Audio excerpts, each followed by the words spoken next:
Sales, कैसे हो आप सब? आई होप सब बहुत अच्छे होंगे, सबकी पढ़ाई भी काफ़ी अच्छी चल रही होगी और उसको और अच्छा बनाने के लिए आ गई हैं आपकी अपनी Khushboo ma'am, biology master teacher at Vedantu. तो मुझे पता है कि मेरे सारे प्यारे बच्चों के प्री बोर्ड स्टार्ट होने वाले हैं जल्दी से जल्दी ही। तो आज भाई स्प्रिंट का मेरा सबसे फर्स्ट सेशन है ये, जिसमें आज हम न्यूट्रिशन और डाइजेशन से रिलेटेड सारे इंपॉर्टेंट क्वेश्चंस करेंगे, जिसके पूरे चांसेस हैं कि वो आपके एग्जाम में प्री बोर्ड्स के माइट भी आ जाएं, नहीं भी आएंगे तो इनसे रिलेटेड जो क्वेश्चंस आएंगे उल्टे फुल्टे घुमा फिरा करके वो भी आप अपने ओन वर्ड्स में आंसर कर सकते हो आफ्टर दिस सेशन।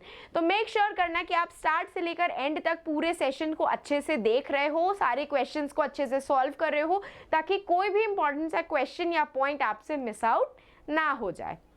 चलो, तो without wasting our time let's begin our धमाकेदार सा सेशन। तो देखो भाई, पूरे सेशन को मैंने 4 राउंड्स में डिवाइड कर दिया है। राउंड 1 में हम अपने इजी लेवल वाले क्वेश्चन सॉल्व करेंगे, सेकेंड राउंड में हम थोड़ा सा अपना डिफिकल्टी लेवल बढ़ाएंगे, थर्ड राउंड में थोड़ा सा और डिफिकल्टी, एंड फोर्थ राउंड में मैं उस डिफिकल्टी को ईज आउट करके आपके 1 मार्कर्स के क्वेश्चन डिस्कस करेंगे, जो कि आपके MCQ बेस्ड क्वेश्चंस होने वाले हैं। तो मस्त सा सीट की पेटी बांध लो अपने इस अमेजिंग सेशन को देखने के लिए। तो चलो लेट्स बिगिन आवर सेशन। लेकिन उससे पहले मेरे उन प्यारे बच्चों के लिए एक प्यारा सा सरप्राइज है मेरे लिए, जो 9th और 10th की फाउंडेशन की प्रिपरेशन करना चाहते हैं या फिर अपना 10th के बाद JEE और नीट की प्रिपरेशन करना चाहते हैं, उनके लिए वेदांतु लेकर के आया है mega Vedantu scholarship admission test, जिसमें आपके पूरे चांसेस हैं कि आपको 100% स्कॉलरशिप मिल सकती है। बस एक बार रजिस्टर करके टेस्ट देने की ज़रूरत है। देखो, ये ऐसा स्कॉलरशिप टेस्ट है जिसमें आपके मार्क्स अगर अच्छे आ गए तो आपको 100% स्कॉलरशिप मिल सकती है, जिससे डेफिनेटली आपको आगे चल के अपने फ्यूचर में फाइनेंशियली तो बहुत हेल्प मिलने वाली है। अब आपको एक अच्छी सी और गुड न्यूज़ देती हूँ कि ये जो टेस्ट है आपका और इसमें जो रजिस्ट्रेशन होना है वो बिल्कुल भी फ्री ऑफ कॉस्ट है, बिल्कुल कोई पेमेंट आपको नहीं करनी है। टेस्ट की डेट्स हैं 2nd, 3rd, 9th and 10th of December.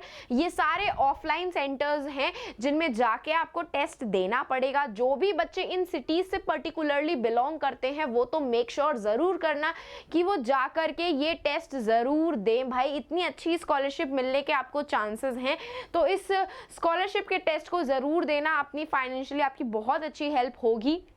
अगर मैं बात करूं बाकी सारी अच्छी चीज़ों की, तो रजिस्ट्रेशन मैंने आपको बताया एकदम फ्री है, कोई पैसे का पेमेंट आपको नहीं करना रजिस्ट्रेशन के टाइम पे। साथ में अगर आप स्कॉलरशिप में बहुत अच्छे मार्क्स लेकर के आते हो तो भाई 3 मंथ्स का फ्री सब्सक्रिप्शन आपको मिल सकता है वेदांतु के डाउट ऐप का। साथ में आप ड्रोन, स्मार्ट वॉचेस, ऐसे बहुत सारी अच्छी चीज़ें जीत सकते हो अपने स्कॉलरशिप के साथ में आप 5 डेज का स्पेस रिसर्च प्रोग्राम जीत सकते हो। भाई, इसरो जाने का मौका क्यों छोड़ रहे हो, मुझे तो समझ में नहीं आ रहा। अब मैं आपको ये बता दूं कि ये जो रजिस्ट्रेशन है एकदम फ्री ऑफ कॉस्ट है। इसका जो लिंक है आपके सेशन के डिस्क्रिप्शन बॉक्स में अवेलेबल है, उसको क्लिक करो और बस खुद को रजिस्टर करने की देर होती है। और अगर वो लिंक जो है आपका ओपन नहीं हो रहा है तो वहाँ से उस लिंक को कॉपी करके अपने गूगल क्रोम पे जा करके पेस्ट कर दो, वो वहाँ से ओपन हो जाएगा और बस वहाँ से रजिस्टर कर लेना। दैट्स सिंपल, ठीक है। तो चलो let's begin our session with the life process वाला चैप्टर। तो भाई, लाइफ प्रोसेस के चैप्टर में आज हम डिस्कस करेंगे न्यूट्रिशन एंड डाइजेशन के सारे टॉपिक्स। फिर नेक्स्ट मेरा जो स्प्रिंट आएगा उसमें हम रेस्पिरेशन के टॉपिक डिस्कस करेंगे, फिर हम ट्रांसपोर्टेशन के, और फिर हम लास्ट में एक्सक्रीशन के।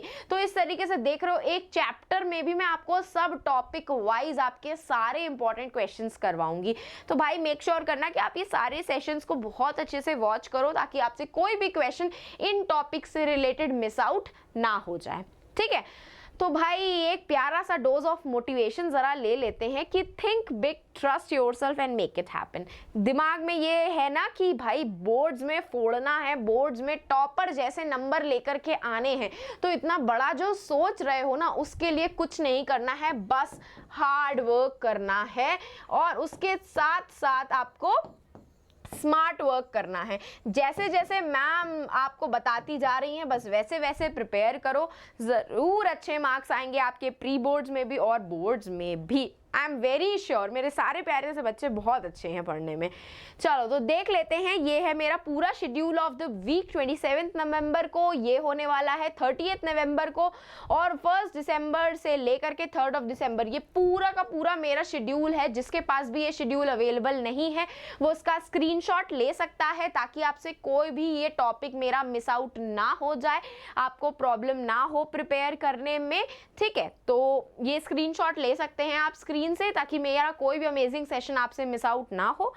और अब हम बढ़ते हैं अपने आगे सेशन पे, लेकिन फटाक से ज़रा लाइक कर दो सेशन को और सब्सक्राइब कर दो चैनल को, ताकि मेरे सारे अमेजिंग सेशंस आपसे मिस आउट ना हो जाएं। Moving on to the round number 1। भाई राउंड नंबर 1 में ना हमारे जो क्वेश्चन का लेवल होगा वो थोड़ा सा इजी पीजी लेमन स्क्वीजी होगा। कैसे होगा? Easy peasy lemon squeezy. अच्छा, किसी को लेमन स्क्वैश पसंद है क्या?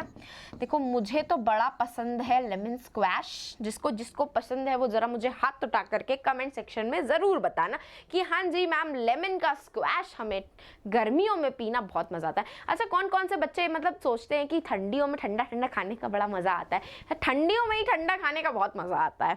चलो तो देखते हैं वेरी फर्स्ट क्वेश्चन, जिसमें टोटल 1 मार्कर का क्वेश्चन है। टाइम जो एग्जाम में आपको मिलेगा वो 1 मिनट का आप लोगे, लेकिन मैं आपको सिर्फ 30 सेकेंड्स का टाइम दे रही हूँ। तो भाई जल्दी से मुझे 30 सेकेंड्स में ये क्वेश्चन का आंसर करके दिखाओ। Here your time starts now.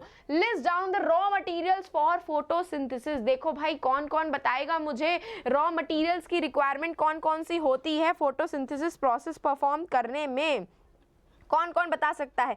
भाई 30 सेकेंड्स का टाइम है, जल्दी जल्दी करो। Only 30 seconds you have. देखिए कौन कौन इसका सही आंसर कर पाता है।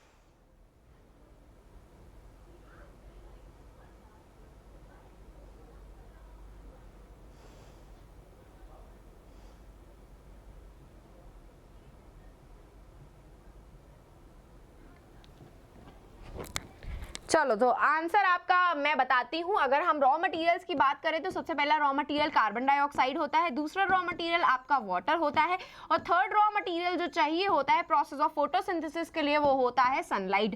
कार्बन डाइऑक्साइड उसको कहाँ से मिलती है? Through the air. वाटर उसको कहाँ से मिलता है? Through the soil by roots. And sunlight उसको भाई सन हमारा सूरज चचा सूरज जी हमारे देते हैं उनको sunlight for the whole process of photosynthesis. तो क्या क्या था भाई? रॉ मटेरियल जो उनको फोटोसिंथेसिस के लिए चाहिए होते हैं carbon dioxide, water and sunlight. बहुत इजी सा क्वेश्चन था, कुछ था नहीं। Moving on to the next question की why is the smaller intestine in herbivores larger than the carnivores. Again आपका ये 2 मार्कर का क्वेश्चन है। You have just 1 minute to solve this question. जल्दी से मुझे इसका आंसर बताओ कि हर्बीवोरस के एनिमल्स में उनकी जो स्मॉल इंटेस्टाइन होती है वो लॉन्गर या लार्जर क्यों होती है कंपेयर टू कार्निवोरस एनिमल्स में? कौन बता सकता है इसका आंसर? जस्ट 1 मिनट का टाइम है आप लोगों के पास। देखते हैं कौन इस 1 मिनट में आंसर को सॉल्व कर पाता है।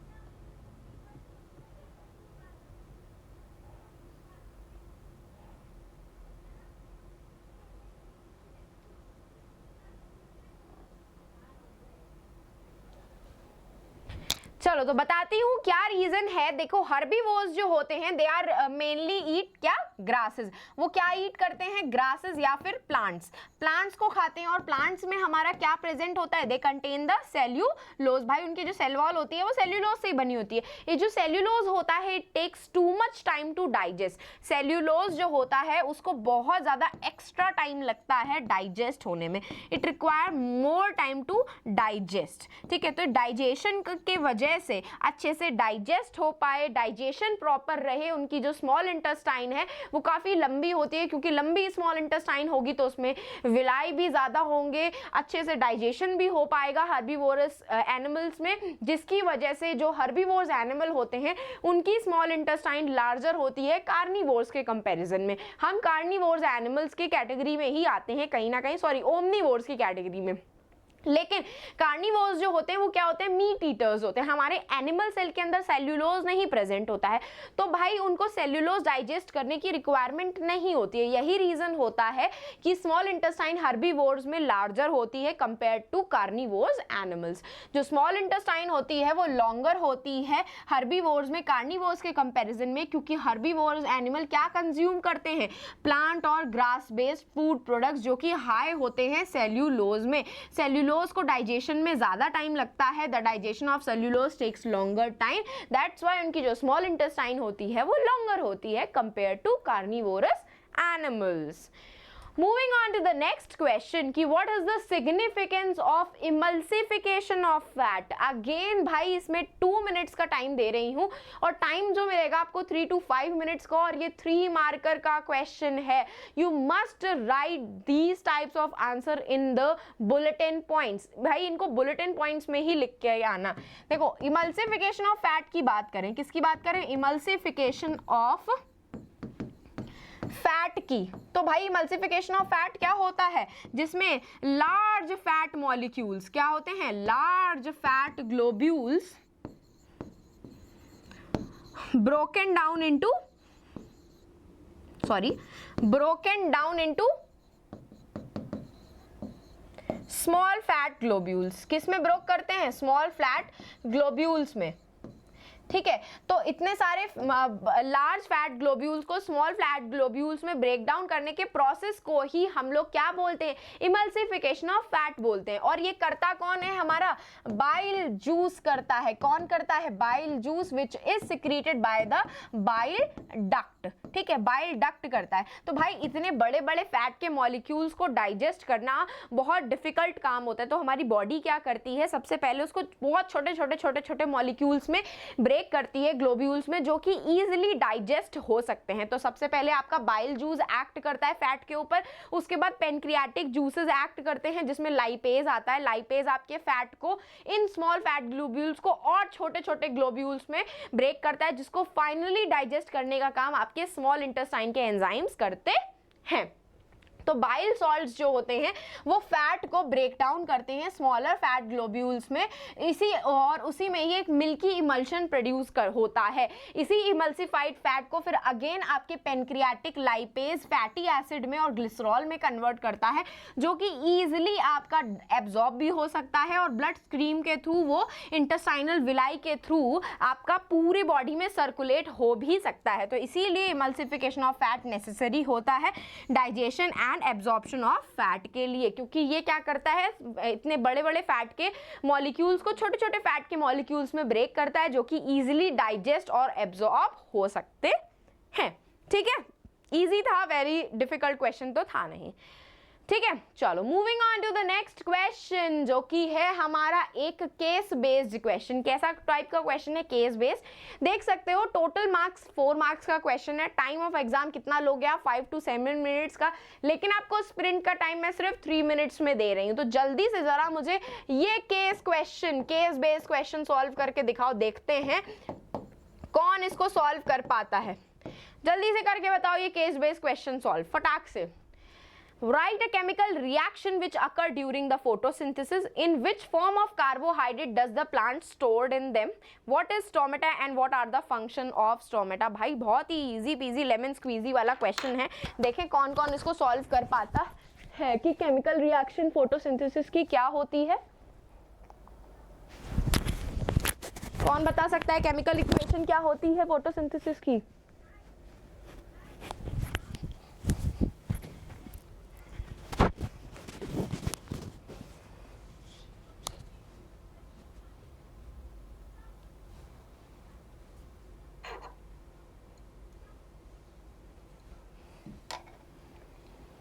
चलो ठीक है, बताते हैं हम आपको कि फोटोसिंथेसिस की रिएक्शन क्या होती है। 6CO2 plus 6H2O gives you C6H12O6 plus oxygen 6O2 plus give 6O2, ठीक है ना। 6 2 12, 12 प्लस 6 18, 6 और 6 2 12, हाँ ठीक है, बैलेंस्ड है हमारी इक्वेशन। तो क्या होता है, केमिकल इक्वेशन हमारी ये होती है जिसमें 6 molecules of carbon dioxide plus 6 molecule of H2O gives out you C6H12O6, जो कि क्या होता है, हमारा ग्लूकोज होता है, जो क्या होता है, हमारा ग्लूकोज होता है। और वो क्या प्रोड्यूस करता है, साथ में ऑक्सीजन प्रोड्यूस करता है, जो कि हमारा एज अ बाय प्रोडक्ट होता है फोटोसिंथेसिस में, और वो एनवायरनमेंट पे वापस चला जाता है। चलो second question, in which form of carbohydrate does the plant stored in them. भाई प्लांट्स में किस फॉर्म में कार्बोहाइड्रेट स्टोर होते हैं। ये जो ग्लूकोज है ये एक फॉर्म में है, लेकिन ये ग्लूकोज को जब आप इकट्ठा कर लोगे तो ये दूसरे फॉर्म में कन्वर्ट हो जाता है, जिसको हम क्या बोलते हैं, स्टार्च बोलते हैं बाबा। क्या बोलते हैं, we call it as a starch, ठीक है। तो जैसे खुले हुए कपड़े होते हैं, खुला हुआ कपड़ा जो हो गया ग्लूकोज हो गया, और जब तय करके आप उसको रखोगे ना, अच्छे से प्रॉपरली तय करके रखोगे आप कपड़े, जैसे अलमीरा में रखते हो, तो उस टाइप के कपड़े को, प्रॉपरली फोल्डेड कपड़ों को हम स्टार्च बोलेंगे। तो स्टार्च के फॉर्म में आपके प्लांट्स जो है एक्स्ट्रा कार्बोहाइड्रेट को, या फिर उसने जो फूड प्रिपेयर किया है उसको स्टोर करता है, ठीक है। अच्छा, तो नाउ व्हाट इज स्टोमेटा। भाई स्टोमेटा तो हम अभी तक पढ़ते आ रहे हैं कि ये tiny pores present on the inner surface of the leaf, tiny pores present on inner surface of leaf. ये तो बहुत इजी सा क्वेश्चन है, ठीक है, इनर सरफेस ऑफ लीफ, ठीक है। नेक्स्ट आ जाते हैं कि what are the functions of stomata. Stomata के फंक्शंस क्या होते हैं, बचपन 7th क्लास से हम पढ़ते आ रहे हैं कि स्टोमेटा का फंक्शन क्या होता है, it helps in the gaseous exchange. Stomata किसमें हेल्प करता है, गैसियस एक्सचेंज में एक तो हेल्प करता है, और दूसरा किसमें हेल्प करता है, ट्रांसपिरेशन में। किसमें हेल्प करता है, ट्रांसपिरेशन में। किसमें हेल्प करता है, ट्रांसपिरेशन में। एक तो गैसेस के एक्सचेंज में स्टोमेटा हेल्प करता है, और दूसरा वो ट्रांसपिरेशन में हेल्प करता है, जिसमें से वाटर लॉस होता है from the aerial parts of the plant. और aerial part of the plant जैसे कि लीफ में से स्टोमेटा के थ्रू वाटर वेपर, वाटर जो है इवापोरेशन होता है उसका, जिससे एक सक्शन पुल बनता है और पानी आपके रूट्स में से other parts of the plant पे ट्रांसपोर्ट होता है। और दूसरा जो फंक्शन परफॉर्म करता है स्टोमेटा, वो गैसियस एक्सचेंज, जो भी कार्बन डाइऑक्साइड और ऑक्सीजन का एक्सचेंज हो रहा होता है वो थ्रू द स्टोमेटा ही होता है, ठीक है।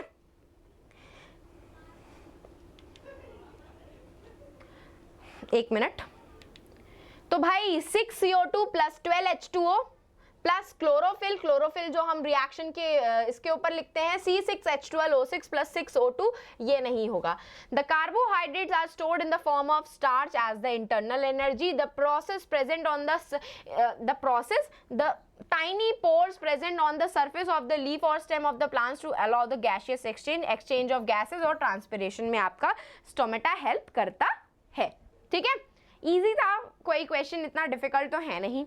Moving on to the next question बाबा, नेक्स्ट क्वेश्चन पे आते हैं कि इन अगेन आपका ये 5 मार्कर का क्वेश्चन है, 5 नंबर का क्वेश्चन है कि in human alimentary canal name the site of complete digestion of various component of food and explain the process of digestion.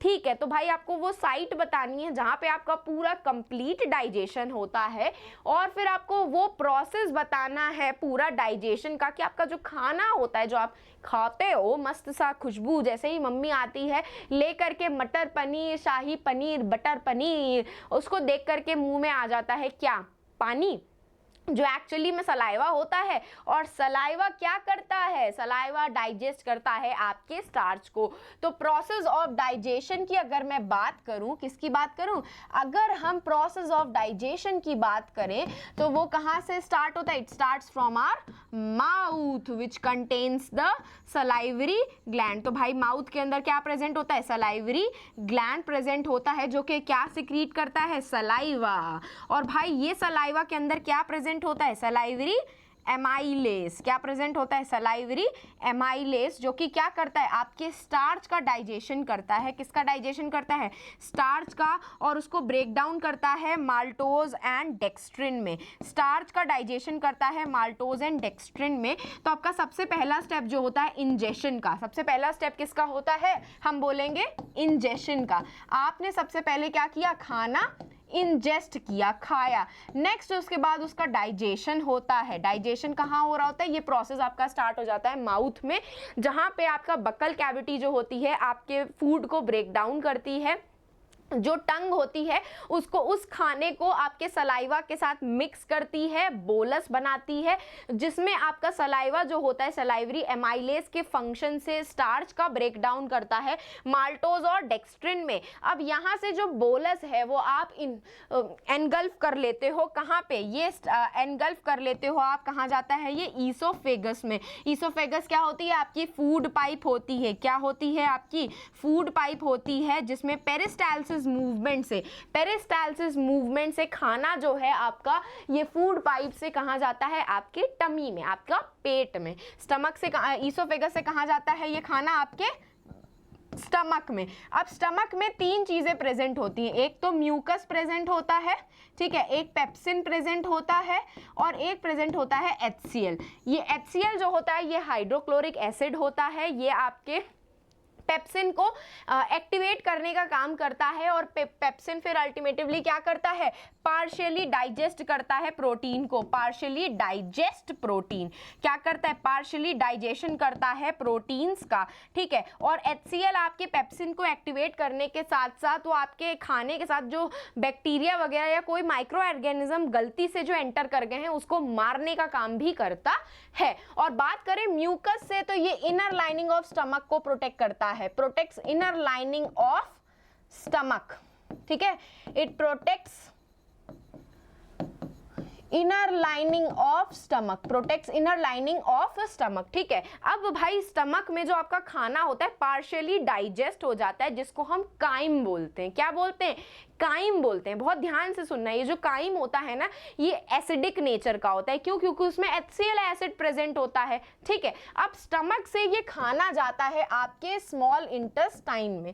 Small intestine में एक तो बाइल जूस, लिवर जो है बाइल जूस सिक्रीट करता है, ठीक है, और एक आपका पेनक्रियाज एंजाइम अपने पेनक्रियाटिक जूसेस सिक्रीट करते हैं।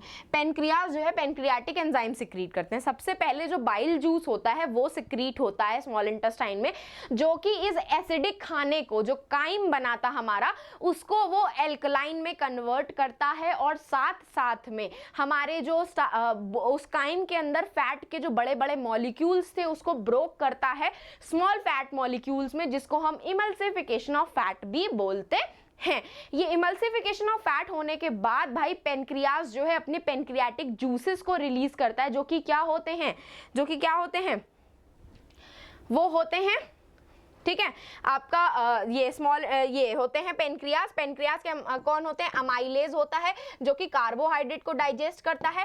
ट्रिप्सिन होता है, ये फर्दर प्रोटीन का डाइजेशन करता है। और लाइपेज आपके फैट का डाइजेशन करता है। और फिर अल्टीमेटिवली लास्ट में आपका स्मॉल इंटेस्टाइन के एंजाइम सिक्रीट होते हैं जो आपके फैट को फैटी एसिड एंड ग्लिसरॉल में कन्वर्ट करते हैं। फैटी एसिड एंड ग्लिसरॉल में कन्वर्ट करते हैं, ठीक है। कार्बोहाइड्रेट्स को ग्लूकोज में कन्वर्ट करते हैं। किस में कन्वर्ट करते हैं? कार्बोहाइड्रेट को ग्लूकोज में कन्वर्ट करते हैं।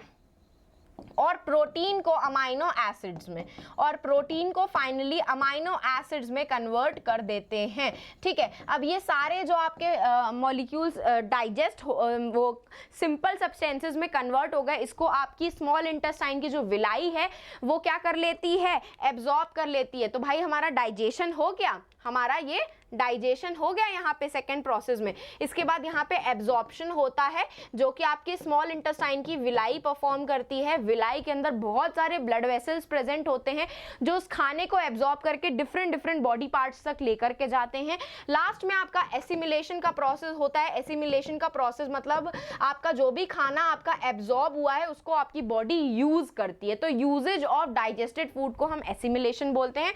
और लास्ट में इजेशन होता है जो कि आपकी रेक्टम और एनस परफॉर्म करती है, जिसमें क्या होता है? जो भी आपका अनडाइजेस्टेड फूड मटेरियल होता है वो पॉटी के फॉर्म में, फीसिस के फॉर्म में आपकी बॉडी से रिमूव हो जाता है। एनस के थ्रू इजेशन हो जाता है। लार्ज इंटेस्टाइन कोई डाइजेशन में फंक्शन नहीं करती है, उसका काम सिर्फ वाटर और सॉल्ट का एब्जॉर्प्शन होता है, ठीक है। Moving on to the next question. तो भाई नेक्स्ट क्वेश्चन पे मूव करते हैं, जो कि है हमारा यहाँ से भाई लेवल शुरू हो जाता है थोड़ा सा मीडियम हार्ड वाला लेवल, जो कि है हमारा राउंड 2। ठीक है, तो अब राउंड 2 के बाद भाई थोड़ा सा लेवल बढ़ेगा राउंड 3 तक। तो रेडी हो कि नहीं हो, लेकिन उससे पहले जरा सबके सब पानी पी आओ, फिर उसके बाद हम वापस से अपना राउंड 2 शुरू करेंगे कि क्या होने वाला है राउंड 2 में। चलो देखते हैं कि राउंड 2 में कैसे कैसे क्वेश्चन आएंगे कि आप लोग सॉल्व कर पाते हो कि नहीं।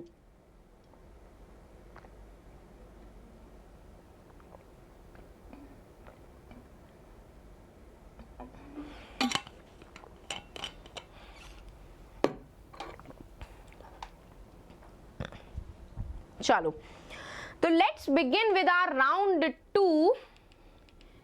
तो वेरी फर्स्ट क्वेश्चन है अगेन आपके डाइजेशन का, कि draw the well labelled diagram of human digestive system. अगर आप देखो, अब ये क्वेश्चन में, ये पीछे वाले क्वेश्चन में आप लोगों को मैंने दो तरीके से आंसर दिखाए। एक तो मैंने आपको पॉइंट्स में आंसर दिखाया, आप इस तरीके से भी अपना आंसर लिख करके आ सकते हो, लेकिन ये बहुत ज्यादा हौच पौच हो जाएगी, इतना कोई पढ़ेगा नहीं।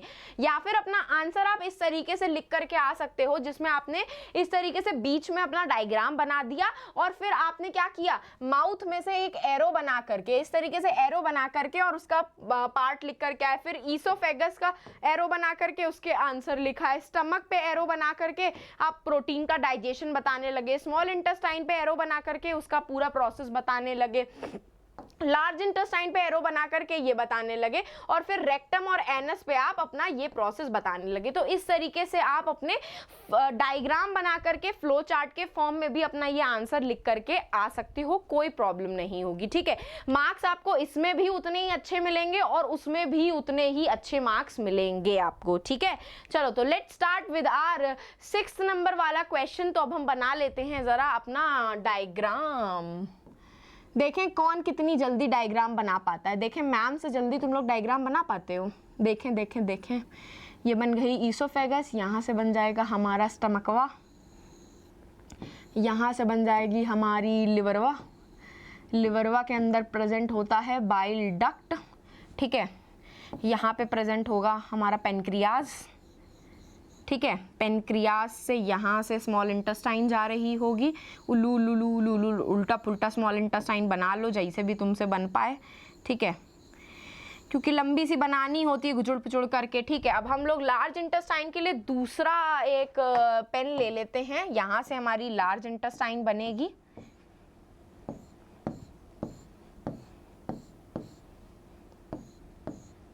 ये बन गई हमारी लार्ज इंटेस्टाइन। यहाँ से इसमें रेक्टम और एनस बनता है। ठीक है, ये रेक्टम और एनस का शेप थोड़ा सा सही बना लेना, मेरे यहाँ पे जगह नहीं है इसीलिए मैं नहीं बना पा रही हूँ। ठीक है, तो ये बन गया हमारा पूरा डाइजेस्टिव सिस्टम। अब जरा हम इसको लेबल कर लेते हैं, बहुत इजी है लेबल करना, तो जस्ट अ सेकेंड। ये हो गया हमारा क्या, माउथ। ठीक है, ये हो गया क्या हमारा, ईसोफेगस। ठीक है, ये क्या हो गया हमारा, लिवर। ठीक है, ये क्या हो गया हमारा, बाइल डक्ट। ठीक है, अब यहाँ जगह नहीं है तो हम उधर साइड पे कर देते हैं। ये हो गया हमारा स्टमकवा। ठीक है, ये हो गई हमारी पेनक्रियाज, जो कि पेनक्रियाटिक एंजाइम सिक्रीट करती है। ये हो गई हमारी लार्ज इंटेस्टाइन। ये हो गई हम अंदर हमारी स्मॉल इंटेस्टाइन। ये हो गई हमारी रेक्टम, और लास्ट वाला पार्ट हो जाता है आपका एनस। लो बन गया हमारा डाइजेस्टिव सिस्टम का डायग्राम। वूहू, इजी था। ठीक है, तो भाई इसी तरीके से अपने पार्ट्स को मेंशन कर देना, mouth, oesophagus, stomach, liver, gall bladder, small intestine, pancreas, large intestine, appendix mention करने की जरूरत नहीं है, रेक्टम और एनस को मेंशन करके आ जाना। ठीक है, चलो moving ahead with the next question, जो अगेन हमारा एक केस बेस्ड सा थोड़ा सा प्यारा सा क्वेश्चन है। चलो तो सॉल्व करते हैं केस बेस्ड क्वेश्चन। अब देखो हम तो ठहरे क्या, हम ठहरे खतरनाक, आलसी। तो देखो केस बेस्ड ऐसे क्वेश्चंस होते हैं जिनको आप डायरेक्टली भी कभी कभी सॉल्व कर पाते हो क्वेश्चंस को रीड करके। अगर आप क्वेश्चंस को रीड करके directly case based question solve कर ले रहे हो देन वेल एंड गुड, नहीं सॉल्व कर पा रहे हो तो आप इस केस की हेल्प ले सकते हो। वैसे चलो पहले पढ़ के देखते हैं क्वेश्चन क्या बोल रहा है, उसके बाद देखते हैं हम लोग, ठीक है। Which enzyme is present in our mouth to digest starch. अभी हमने जस्ट पूरे डाइजेशन का प्रोसेस पढ़ा। हमारे माउथ के अंदर सलाइवरी ग्लैंड्स प्रेजेंट होते हैं। क्या प्रेजेंट होते हैं? दे कंटेन सलाइवरी ग्लैंड, जो कि क्या सिक्रीट करते हैं? सलाइवा, जिसके अंदर कौन सा एंजाइम प्रेजेंट होता है? Salivary amylase. कौन सा एंजाइम प्रेजेंट होता है? Salivary amylase. Simple. What are the types of enzyme released by our stomach? 3 type के एंजाइम सिक्रीट करता है हमारा स्टमक। सबसे पहले क्या सिक्रीट करता है? म्यूकस। भाई गैस्ट्रिक ग्लैंड्स बोलते हैं, स्टमक के अंदर जो ग्लैंड्स होते हैं ना उनको हम गैस्ट्रिक ग्लैंड्स बोलते हैं, जो कि म्यूकस सिक्रीट करते हैं, पेप्सिन सिक्रीट करते हैं, और भाई लास्ट में सिक्रीट करते हैं आपका हाइड्रोक्लोरिक एसिड। ये हाइड्रोक्लोरिक एसिड पेप्सिन को एक्टिवेट करता है, और पेप्सिन किसका डाइजेशन करता है?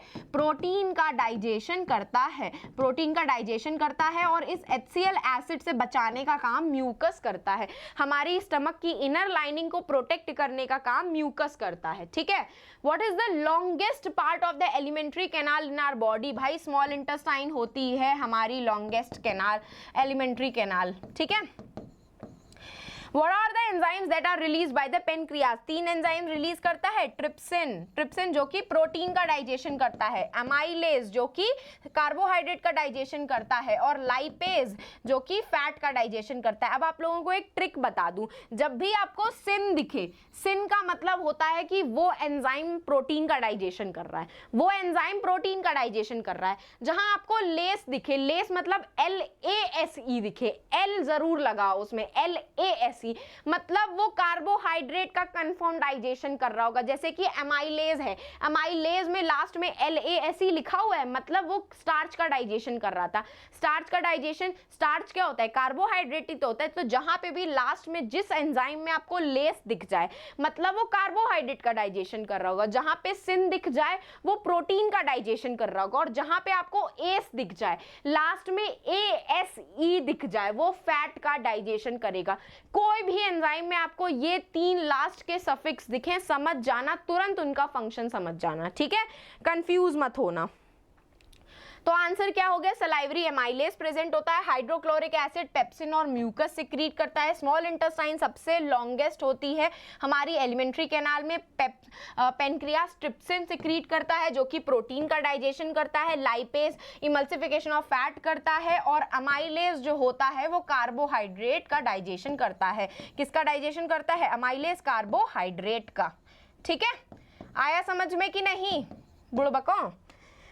Moving ahead with the next question, what are the differences between autotropic and heterotropic nutrition? भाई 5 नंबर का क्वेश्चन है, 5 पॉइंट्स जरूर मेंशन करके आना।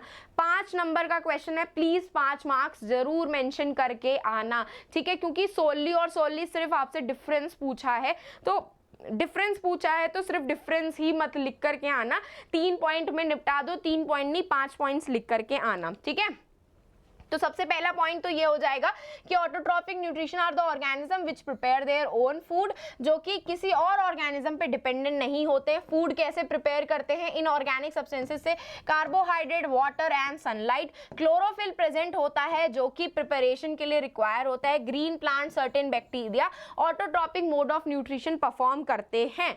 उसके बाद हेटरोट्रॉपिक न्यूट्रिशन की बात करें तो ये ऐसे ऑर्गेनिजम्स होते हैं जो अपना खुद का खाना प्रिपेयर नहीं कर पाते, does not prepare its own food, dependent होते हैं अदर ऑर्गेनिज्म पे फूड के लिए। ये अपना खाना इनऑर्गेनिक मतलब कार्बन डाइऑक्साइड, वाटर और सनलाइट से नहीं प्रिपेयर करते हैं। भाई वो मम्मी जो किचन में खाना बना रही होती है ना, उसको खाना बनाना नहीं कहते हैं। जैसे प्लांट अपना खाना बना रहा होता है उसको खाना बनाना कहते हैं।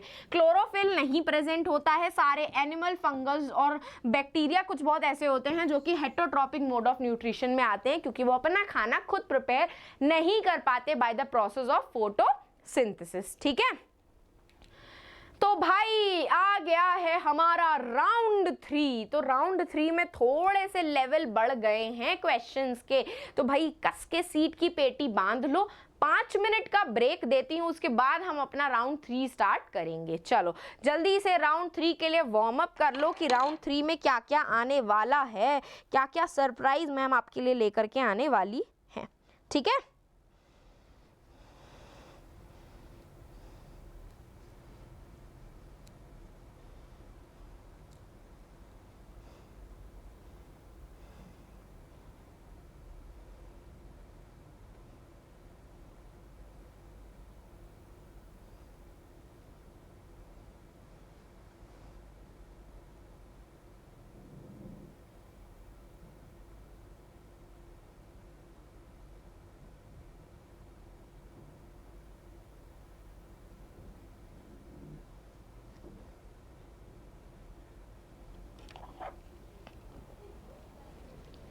चलो तो let's begin with our round number 3। तो list the 3 important events that occur in process of photosynthesis and explain the role of stomata in this process. भाई सिर्फ 2 मिनट का टाइम है, इसमें सिर्फ 2 मिनट्स का 3 मार्कर का क्वेश्चन है आप लोगों का।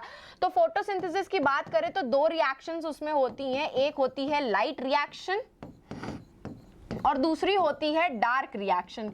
क्या होती है, एक लाइट रिएक्शन होती है और एक डार्क रिएक्शन होती है। लाइट रिएक्शन की बात करूं तो ये in the presence of sunlight होती है। क्या होती है, in the presence of sunlight. इसमें सनलाइट की रिक्वायरमेंट बहुत ज्यादा होती है, ये बिना सनलाइट के रिएक्शन नहीं होगी। तो सबसे पहला स्टेप जो होता है इसमें कन्वर्जन होता है, conversion of light energy into chemical energy, conversion of light energy into chemical energy by the chlorophyll. कौन कन्वर्ट करता है, बाय क्लोरोफिल। क्लोरोफिल कन्वर्ट करवाता है लाइट एनर्जी को केमिकल एनर्जी में। ठीक है, नेक्स्ट स्टेप में क्या होता है, यही आपका जो केमिकल एनर्जी है जो क्लोरोफिल ने कन्वर्ट की थी, यही केमिकल एनर्जी को यूज करके स्प्लिटिंग ऑफ वाटर मॉलिक्यूल होता है, स्प्लिटिंग ऑफ H2O, किसमें, हाइड्रोजन और ऑक्सीजन में। ठीक है, हाइड्रोजन और ऑक्सीजन में ब्रेक करता है। डार्क रिएक्शन में अब क्या होता है, बहुत ध्यान से समझना। देखो पहले क्या हुआ, सनलाइट को एब्जॉर्ब किया और फिर क्लोरोफिल ने उसी सनलाइट को केमिकल एनर्जी में कन्वर्ट कर दिया। ये केमिकल एनर्जी का यूज करके प्लांट क्या करता है, पानी के मॉलिक्यूल को हाइड्रोजन और ऑक्सीजन के एटम्स में कन्वर्ट कर देता है। अब ये जो हाइड्रोजन निकला, ये हाइड्रोजन क्या करते हैं, रिडक्शन करते हैं उसका ऑफ कार्बन डाइऑक्साइड का इनटू कार्बोहाइड्रेट। ठीक है, यही रिडक्शन करते हैं आपके कार्बन डाइऑक्साइड का कार्बोहाइड्रेट में। इस तरीके से ये 3 स्टेप होते हैं आपके पूरे प्रोसेस ऑफ फोटोसिंथेसिस में। सिंपल है, ये जो डार्क रिएक्शन का मतलब होता है कि इसमें सनलाइट की रिक्वायरमेंट नहीं होती है, लाइट रिएक्शन में सनलाइट की रिक्वायरमेंट होती है। देखा आपने कि क्लोरोफिल सनलाइट को ही एब्जॉर्ब करके आपका केमिकल एनर्जी में ब्रेक कर रहा था। ठीक है, तो now explain the role of stomata in this process. भाई स्टोमेटा का रोल ये होता है कि वो ओपन एंड क्लोज हो करके ही तो गैसियस एक्सचेंज में हेल्प करता है। जो भी आपका कार्बन डाइऑक्साइड उसको मिल रहा है वो स्टोमेटा के थ्रू ही तो अंदर एंटर कर रहा है। एटमॉस्फेयर में आपका स्टोमेटा डायरेक्टली एक्सपोज होता है, जिसके थ्रू आपका कार्बन डाइऑक्साइड प्लांट को मिलता है। दूसरी चीज वो क्या प्रोड्यूस करवाता है, ट्रांसपिरेशनल पुल। वो ट्रांसपिरेशनल पुल जनरेट करवाता है, जिससे जो पानी है, जो वाटर है फोटोसिंथेसिस के लिए चाहिए, वो रूट्स में से, सॉइल में से एब्जॉर्ब होकर के रूट्स में जाता है और फिर रूट्स में से ट्रांसपोर्ट होकर के लीफ के अंदर एंटर करता है। ठीक है कि नहीं, आया समझ में कि नहीं आया, पहले ये बताओ मुझे। Very good, very good. तो बहुत इजी सा क्वेश्चन था। 3 स्टेप होते हैं, लाइट एनर्जी का एब्जॉर्प्शन होता है जिसको केमिकल एनर्जी में कन्वर्ट किया जाता है, फिर कन्वर्जन ऑफ एनर्जी होती है और फिर रिडक्शन ऑफ कार्बोहाइड्रेट होता है, carbohydrates, carbon dioxide into carbohydrates. Stomata का रोल ये होता है कि ऑक्सीजन लिबरेट कराने का काम होता है एटमॉस्फेयर में, साथ साथ में एटमॉस्फेयर से कार्बन डाइऑक्साइड को भी क्या था, अडेप्ट करने का, लेने का काम भी आपका स्टोमेटा ही कर रहा होता है। चलो moving on to the next question, write an activity to show the effect of saliva on starch, अब आपको अफेक्ट शो करना है सलाइवा का स्टार्च के ऊपर। तो भाई आप लोग बता सकते हो कोई ऐसा प्लांट बेस्ड प्रोडक्ट जिसके अंदर कार्बोहाइड्रेट प्रेजेंट होता है? कोई बता सकता है मुझे कोई ऐसी वेजिटेबल? आलू कचालू बेटा कहाँ गए थे? Yes, potato, potato, potato, yes. जो आपका आलू होता है ना, आलू, उसके अंदर स्टार्च का कंटेंट प्रेजेंट होता है। तो अब हम क्या करेंगे ना, हम लोग 3 आलू लेंगे। वी टुक 3 पोटैटोज, 3 पोटैटो ले लो मस्त से, ठीक है। 3 बीकर ले लो, ठीक है। एक बीकर को ए लिख दो, बी लिख दो और सी लिख दो, ठीक है। अब मैंने क्या किया, इसके अंदर मैश्ड पोटैटो डाल दिए। क्या डाल दिए? मैश्ड पोटैटो, बॉइल्ड पोटैटो, जो वो उबले हुए आलू होते हैं ना, मैश्ड पोटैटोज डाल दिए मैंने ए वाले में। बी वाले में भी मैंने मैश्ड पोटैटोज डाल दिए, बॉइल्ड पोटैटोज डालेंगे। मैश्ड पोटैटोज मतलब बॉइल्ड पोटैटोज, जो आपके टूटे टूटे से, जैसे सैंडविच बनाने के लिए जिसको मैं यूजुअली रेत की चुड़ैल बोलती हूँ, सैंडविच, विच का होता है चुड़ैल, सैंड मतलब रेत, रेत की चुड़ैल, simple, sorry for the bad joke. इसके अंदर भी मैश्ड बॉइल्ड पोटैटो ऐड करेंगे हम, सी वाले के अंदर भी, ठीक है। 3 बीकर लिए, तीनों बीकर के अंदर हमने क्या डाल दिया? मैश्ड बॉइल्ड पोटैटोज, ठीक है। अब क्या करो, आपका ये ए वाले बीकर के अंदर डाल दो स्टार्च, ठीक है। इसके अंदर add starch in beaker A. B वाले बीकर के अंदर आप सलाइवा ऐड कर दो, बी वाले बीकर के अंदर ऐड सलाइवा, सलाइवा मतलब समझ गए ना। और सी वाले के अंदर कुछ भी नहीं रहेगा, nothing will be added in the C वाला। तो जब आप ए वाले बीकर के अंदर स्टार्च ऐड करोगे ना, तो बॉइल्ड पोटैटो का जो कलर होगा वो ब्लू ब्लैक हो जाएगा। क्यों हो जाएगा? क्योंकि स्टार्च के प्रेजेंस में आपका आयोडीन डालना है, स्टार्च बोल रही हूँ, sorry, add iodine, add iodine. मैंने ए वाले के अंदर ऐड आयोडीन, ए वाले बीकर के अंदर मैंने आयोडीन ऐड किया। तो आयोडीन की प्रेजेंस में स्टार्च किस कलर का हो जाता है? ब्लू ब्लैक कलर का हो जाता है। तो आप ए वाले में देखोगे कि आपका जो पोटैटो है, मैश्ड पोटैटो है, वो ब्लू ब्लैक कलर का हो जाएगा। फिर आप बी वाले में जब आयोडीन ऐड करोगे, सलाइवा ऐड करने के बाद आयोडीन ऐड करोगे, add iodine in second step, ठीक है, इन थर्ड स्टेप, सॉरी, क्योंकि सेकेंड स्टेप में तो आपने सलाइवा ऐड किया। तो अब आप देखोगे ना, ये वाला बॉइल्ड पोटैटो होगा, ये ब्लू ब्लैक कलर नहीं शो करेगा, क्योंकि आपके सलाइवा ने क्या किया था, आपके सलाइवा ने स्टार्च को डाइजेस्ट कर लिया। सलाइवा का काम क्या होता है? स्टार्च को डाइजेस्ट करना, क्योंकि सलाइवा के अंदर एक सलाइवरी अमाइलेज नाम का एंजाइम प्रेजेंट होता है जो कि आपके स्टार्च को डाइजेस्ट करता है। तो बी वाले बीकर में आपको कोई भी ब्लू ब्लैक कलर नहीं नजर आएगा। और सी वाला जो होता है, इसके अंदर हमने कुछ नहीं ऐड किया होता है, इसको हम कंट्रोल की तरह यूज करते हैं, ठीक है, जिससे हम कंपेयर करेंगे। तो अब भाई पूरे एक्सपेरिमेंट में आपने क्या देखा? यही देखा कि सलाइवा जो था उसने स्टार्च को डाइजेस्ट कर लिया, जिसकी वजह से आयोडीन जब हमने इसमें ऐड किया तो ब्लू ब्लैक कलर नहीं शो किया। इस तरीके से हमारा पूरा एक्सपेरिमेंट हमको बता रहा है कि सलाइवा जो होता है स्टार्च का डाइजेशन करता है, क्योंकि उसके अंदर सलाइवरी अमाइलेज प्रेजेंट होता है। आया समझ में? बॉइल्ड पोटैटो ले लिया, मैश कर लो, उसको सेपरेट कर लो, उसको 3 पार्ट्स में, टेस्ट ट्यूब ए में ऐड करो, फिर टेस्ट ट्यूब बी में, फिर सी में।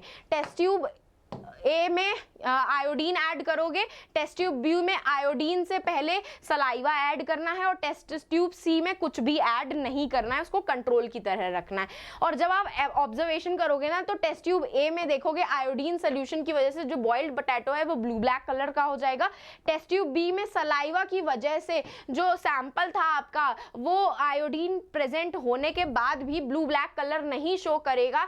क्यों? क्योंकि स्टार्च जो है वो डाइजेस्ट हो चुका होगा सलाइवरी अमाइलेज की वजह से। और टेस्ट ट्यूब सी में तो कोई भी कलर चेंज नहीं होगा।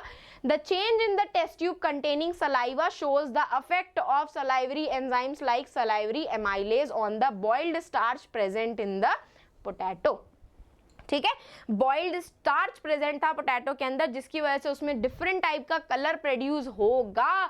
और उसमें क्या होगा, इससे हमें पता चलेगा कि जो सलाइवा था उसने स्टार्च को डाइजेस्ट किया है।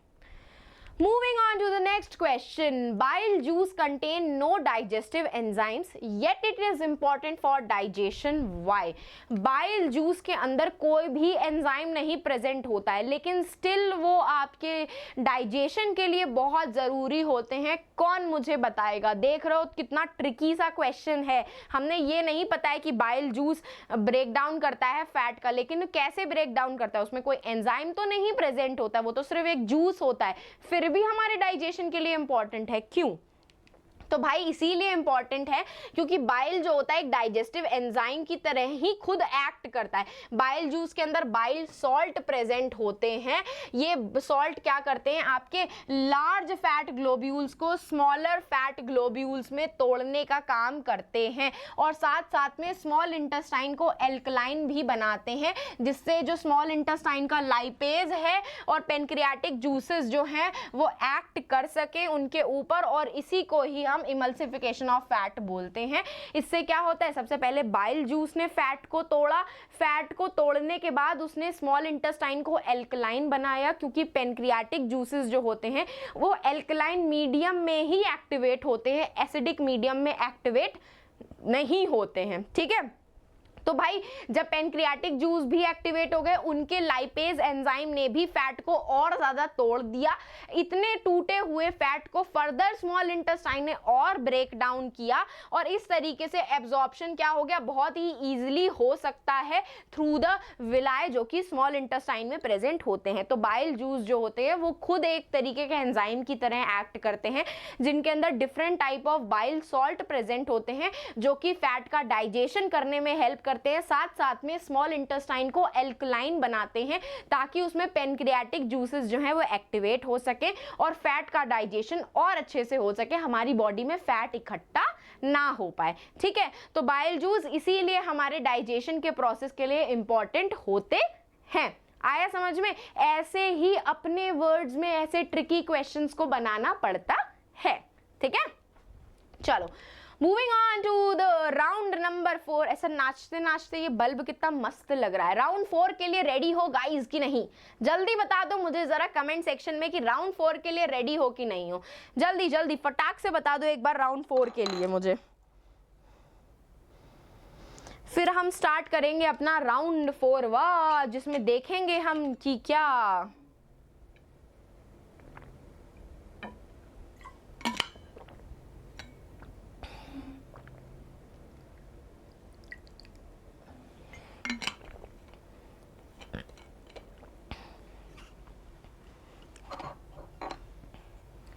चलो ठीक है, तो let's begin with our round 4. देखो राउंड 4 में एमसीक्यू वाले क्वेश्चंस होंगे.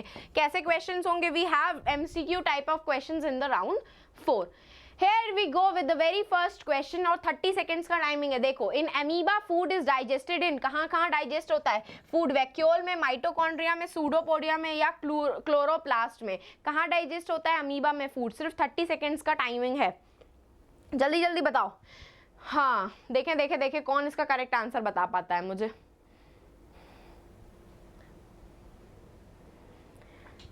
Yes, correct. A is the correct option. Food vacuole में आपका अमीबा का फूड डाइजेस्ट होता है. सूडोपोडिया तो सिर्फ एक फॉल्स फीट होता है. सूडोपोडिया तो सिर्फ एक फॉल्स फीट होता है जो कि तब बनता है जब वो खाने को देख करके ऐसा मस्त झपट्टा मारता है. अदरवाइज फूड वैक्यूल के अंदर प्रॉपर डाइजेशन होता है अमीबा के फूड पार्टिकल का, जो उसने एनगल्फ किया होता है.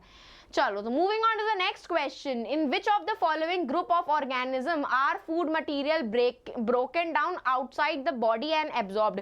इसमें से कौन सा ऐसा ऑर्गेनिज्म है जिसके बॉडी के आउटसाइड में ब्रोक होता है फूड और तब वो उसको डाइजेस्ट करता है?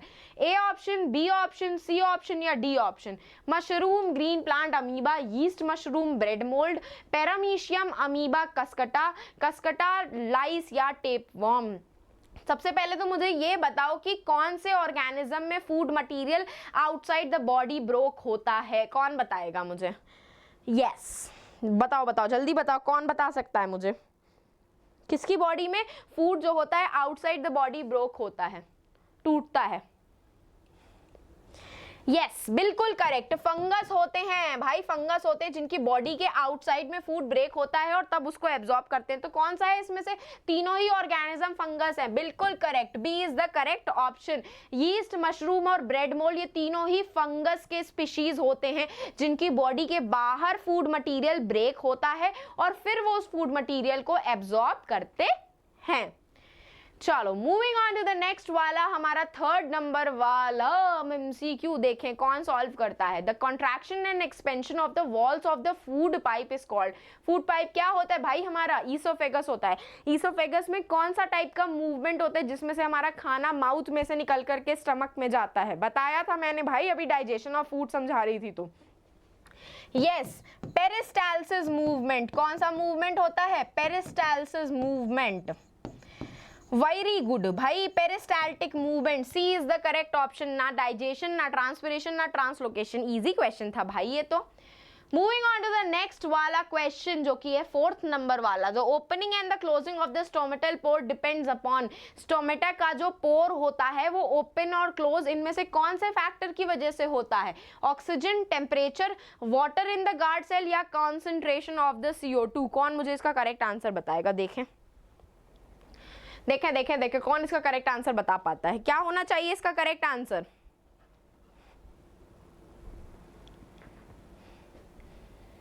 ऑक्सीजन की वजह से, टेम्परेचर की वजह से, वाटर गार्ड सेल्स की वजह से, कॉन्सेंट्रेशन ऑफ CO2 की वजह से। बिल्कुल correct, C is the correct option. अगर मैं स्टोमेटा का डायग्राम बना करके आपको दिखाऊं तो भाई 2 बीन शेप्ड सेल्स होते हैं। अब क्या होता है ना, जब स्टोमेटा को ओपन होना होता है, जब स्टोमेटा को ओपन होना होता है तो भाई बाहर से जितना भी वाटर मॉलिक्यूल होता है ये गार्ड सेल के अंदर एंटर करने लग जाता है। From outside to inside guard cell के पानी इकट्ठा होने लग जाता है जिसकी वजह से मस्त फूल करके कुप्पू हो जाता है, मस्त फूल जाता है हमारा स्टोमेटा और इस तरीके से ओपन अप हो जाता है।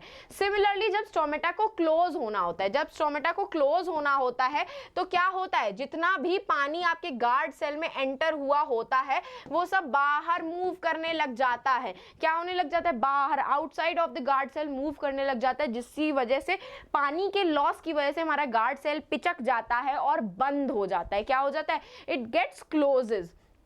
इसीलिए water in the guard cells mainly responsible होते हैं opening and closing of the stomatal pore. ठीक है, moving on to the next question जो कि है 5th नंबर वाला। Digestion of food starts from which organ of the human digestive system? भाई digestion हमारे कौन से पार्ट से स्टार्ट हो रहा था? सबसे पहले डाइजेशन का स्टेप मैंने कौन सा बताया था आपको? इंजेशन बताया था। इंजेशन के बाद कौन सा स्टेप होता है? डाइजेशन होता है। डाइजेशन के बाद क्या होता है? एब्जॉर्प्शन होता है। एब्जॉर्प्शन के बाद क्या होता है? कौन सा प्रोसेस होता है? यस, एसिमिलेशन का प्रोसेस होता है। एंड एसिमिलेशन के बाद आपका क्या प्रोसेस होता है? इजेशन का प्रोसेस होता है। तो सबसे पहले क्या, कौन सा स्टेप था हमारा? इंजेशन, जो कि कहाँ पे हो रहा होता है? माउथ में। भाई माउथ से ही तो खाना खा रहे होते हो, तो mouth due to the presence of saliva, oesophagus that moves the pancreas and stomach. भाई सबसे पहला ही ऑप्शन करेक्ट है क्योंकि खाना तो हम मुंह से ही खाते हैं, बातें भी हम मुंह ही से करते हैं सारा टाइम, है ना, पकड़ पकड़। तो A is the correct option. Mouth में जो कि सलाइवा प्रेजेंट होता है वहां से आपका डाइजेशन स्टार्ट होता है क्योंकि सबसे पहला स्टेप तो यही होता है कि हम खाना खाएंगे। ठीक है, सो भाई this was end of our session. तो अगर सेशन पसंद आया हो तो लाइक कर देना, चैनल को सब्सक्राइब करना बिल्कुल भी मत भूलना और अपने फ्रेंड्स के साथ ये सारे क्वेश्चंस को शेयर कर देना ताकि उनको भी प्री बोर्ड्स की प्रिपरेशन में प्रॉब्लम ना आए। और हेयर गोज योर होमवर्क का क्वेश्चन जो आप मुझे कमेंट सेक्शन में कमेंट करके ज़रूर बताइएगा ताकि आपको मैं नेक्स्ट सेशन में होमवर्क रॉकर बना सकूँ। कौन कौन होमवर्क का रॉकर बनना चाहता है वो जल्दी से मुझे इस होमवर्क के क्वेश्चन का मुझे कमेंट सेक्शन में जरूर आंसर बताएगा। It's your homework question. देखे कौन इसका आंसर मुझे करेक्टली दे पाता है चैट सेक्शन में कि discuss the process of nutrition in amoeba with the help of a diagram. Diagram तो आप अपनी नोटबुक में ड्रॉ करके देख लेना, लेकिन मुझे न्यूट्रिशन के प्रोसेस को जरूर बताना अमीबा में जो होता है। तो अगर आपको ऐसे ही धमाकेदार सेशंस के नोटिफिकेशंस चाहिए डे टू डे, तो टेलीग्राम चैनल को आप ज्वाइन कर सकते हो, जिसका लिंक आपके सेशन के डिस्क्रिप्शन बॉक्स में अवेलेबल है। इस सेशन की पीडीएफ भी मैं वहीं पे अपलोड कर दूंगी, ताकि आपको पढ़ने में कोई प्रॉब्लम ना आए, आंसर्स फ्रेम करने में कोई प्रॉब्लम ना आए। और अगर आपको मुझे पर्सनली फॉलो आउट करना है तो आप मुझे इंस्टाग्राम पे फॉलो कर सकते हो, खुशबू-भाटिया मेरा इंस्टाग्राम का अकाउंट है।